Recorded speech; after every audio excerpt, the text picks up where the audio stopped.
I just did something I would never attempt with the Mavic 2 Zoom. I just flew off of this balcony. I'm on the 7th floor of the Outrigger Hotel here in Kona.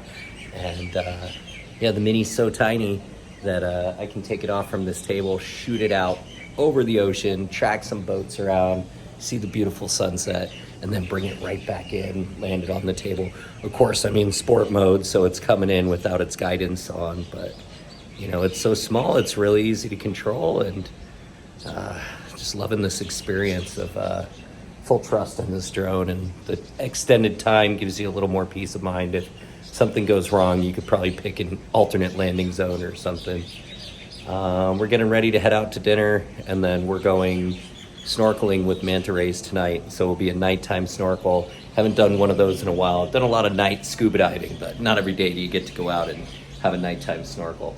So I'm sure I'll check back in before we go snorkeling with the manta rays. And yeah, thanks for watching.